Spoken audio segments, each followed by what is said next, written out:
Para mim, a matemática sempre foi a melhor forma de enxergar o mundo. Eu sempre vi matemática em tudo, mas só ver não era suficiente. Eu precisava convencer meus alunos que não paravam de me perguntar para que serve a matemática. Então, eu senti o dever de mostrar como a matemática está em toda parte no dia a dia. Matemática em toda parte 2.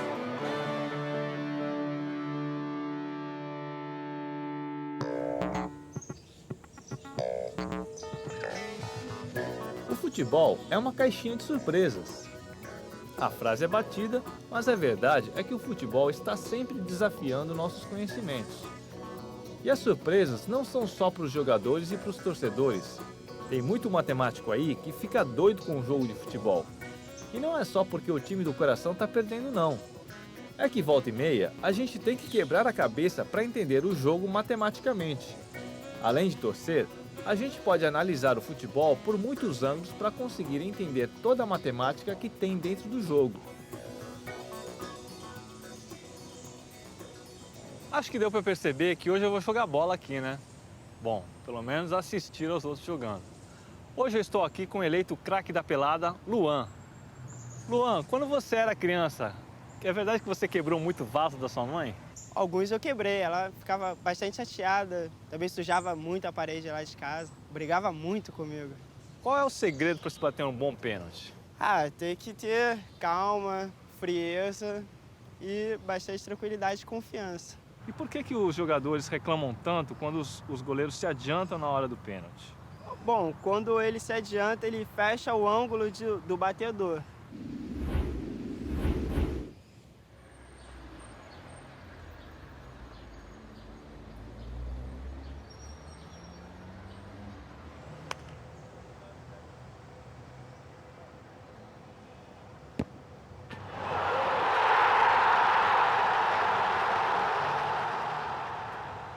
A sabedoria futebolística diz que o pênalti é tão importante que o presidente do clube deveria bater. Não sei se os presidentes de clubes são tão bons de bola assim, mas sei que uma boa dose de matemática pode ajudar muito na hora H. O cientista britânico Ken Bray analisou os jogos memoráveis dos últimos 50 anos e aplicou muita matemática, física e computação, além das características biológicas e psicológicas dos jogadores para calcular o alcance máximo do salto de um goleiro na hora do pênalti. Com base nesses estudos, Bray identificou uma área perto das traves e nos cantos superiores que o goleiro não pode alcançar.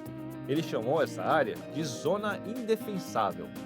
Na regra do futebol, é proibido para o goleiro se adiantar antes da cobrança.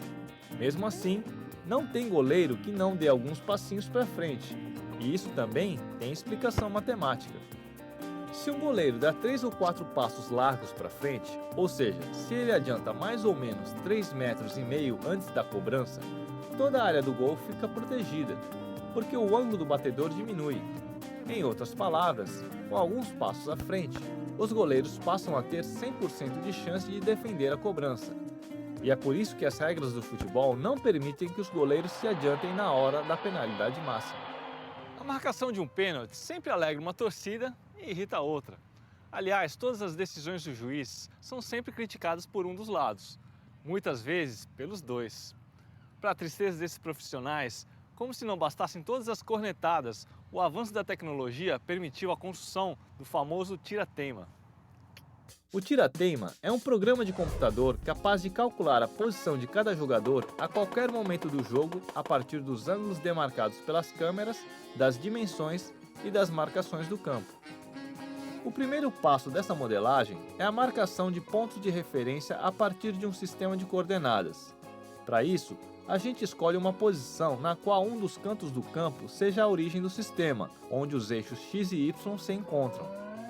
Em seguida, a gente precisa saber as dimensões do campo.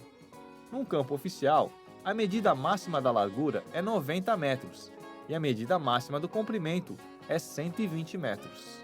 Depois, todos os outros pontos do campo também podem ser associados a pares ordenados. Como cada coordenada pode ser qualquer número real, o plano cartesiano é representado por R2, que é igual a R vezes R. Mas esse modelo não está completo. A gente precisa de uma nova dimensão, ou em outras palavras, de um novo eixo no nosso sistema de coordenadas. E uma expansão natural do plano cartesiano é o chamado R3, que é igual a R vezes R, que a gente obtém quando inclui um terceiro eixo. Os pares ordenados passam a ser ternas ordenadas. Uma vez construído um modelo tridimensional, é possível posicionar a câmera virtual em qualquer posição desejada. Estabelecendo essa posição, a gente pode observar o ponto de vista do juiz ou do bandeirinha, o que permite que o tira-teima encontre jogadores impedidos, por exemplo, com uma precisão bastante razoável. Coitados dos juízes.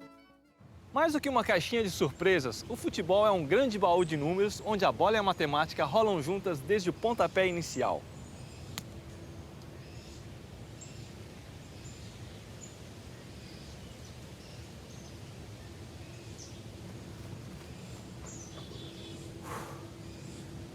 Apesar da minha presença, o time está ganhando.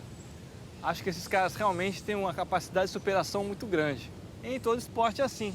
Os competidores tentam superar barreiras para buscar a vitória.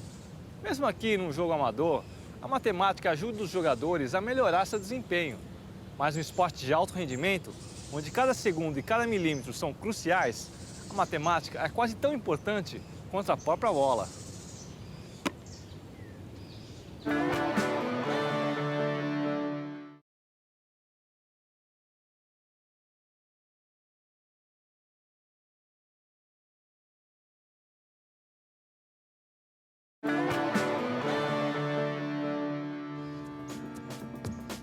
A preparação para um esporte de alto rendimento, como o vôlei, passa por uma constante busca de superação. Por trás dessa busca está uma extensa pesquisa por padrões que orientam os treinamentos, as táticas e o planejamento das equipes. E quando um matemático ouve falar em padrões, já sabe que o assunto é com ele, porque a matemática se baseia na busca por padrões. E o que eu quero entender hoje é como a matemática está por trás do planejamento e da preparação de uma equipe de vôlei profissional. Hoje eu estou aqui nesse ginásio com um cara muito corajoso, o Fábio. Fábio, você não tem medo de pegar no pé desses grandalhões? Medo é uma coisa que a gente não pode ter com eles, né? Então nós, como treinadores, temos que fazer uma estatística para eles poderem colocar em quadra o que a gente estudou, né? Então existe uma relação entre a estatística com a tática de vocês, a preparação para cada adversário. Totalmente. Se um ataque, por exemplo, vai para a diagonal, a gente tem que estudar esse jogador. Tem a ver com a geometria também. Total, estatística, geometria, figuras, e a partir daí a gente vai criar estratégias para poder enfrentar, sempre enfrentando a partir de um estudo. Os matemáticos, quando analisam qualquer fenômeno, buscam identificar regularidades nas manifestações desse fenômeno, porque a partir das regularidades encontradas é possível desenvolver modelos matemáticos que representem padrões. E tendo os padrões representados, é possível projetar situações futuras dentro de contextos parecidos. Eu vou dar um exemplo. No voleibol atual, existe uma posição chamada de líbero, que é um atleta com características e regras totalmente diferentes dos outros. Ele só joga na parte defensiva da quadra e pode ser utilizado a critério do treinador para substituir qualquer atleta que no momento da substituição esteja na área defensiva da quadra. O líbero é um jogador especializado na recepção, ou seja, em geral é um jogador com ótimo passe. Por isso a gente imagina que a maioria dos saques seja feita nos ponteiros, que estão ao seu lado. A ideia, como se diz no jargão do vôlei, seria quebrar o passe. Quer dizer, evitar que a recepção do saque vá parar em boas condições na mão do levantador. Essa tendência é um padrão que pode ser estudado para melhorar o planejamento tático de uma equipe. O que eu estou fazendo aqui, na verdade, é conjecturar sobre uma situação de jogo de vôlei. Uma conjectura é uma ideia, fórmula ou frase construída a partir de vários indícios, mas que ainda não foi provada. Da mesma forma como eu fiz com os líberos no vôlei, eu poderia fazer sobre qualquer outro fenômeno no mundo. E é exatamente isso que os matemáticos fazem. A gente busca identificar padrões e, quando reconhece um, constrói uma conjectura. Construída a conjectura, a gente começa a tentar provar matematicamente a ideia. para tentar aplicar esse conhecimento a outras áreas.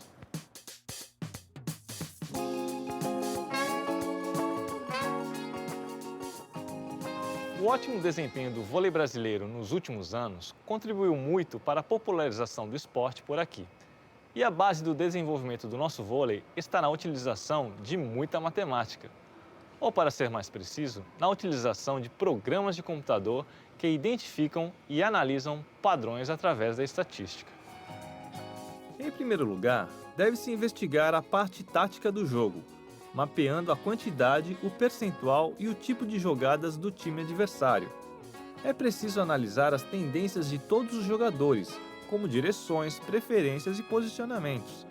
A partir desses dados, os treinadores podem formular estratégias para enfrentar os adversários. Durante os jogos, computadores mantêm um acompanhamento e confrontam os dados, indicando os ajustes necessários a partir das mudanças de comportamento do rival. Além disso, é preciso analisar o rendimento da própria equipe para entender como cada jogador se comportou em cada fundamento. Os jogadores são informados desses resultados, que passam a orientar seus treinamentos. A referência é sempre a média histórica, e o objetivo, claro, é trabalhar muito para elevar essa média o tempo todo. O esporte demanda muitos conhecimentos científicos para melhorar cada vez mais o desempenho dos competidores. Um desses conhecimentos é a matemática, que com suas ferramentas auxilia no planejamento e na preparação dos atletas e das equipes. O que não mudou desde os jogos mais antigos há milhares de anos é que o talento sempre faz a diferença. Quando o sujeito é como eu, um apaixonado pelo esporte, que não tem esse talento todo, o melhor a fazer é se dedicar aos estudos, colaborar com seus conhecimentos e, claro, torcer sem parar na arquibancada.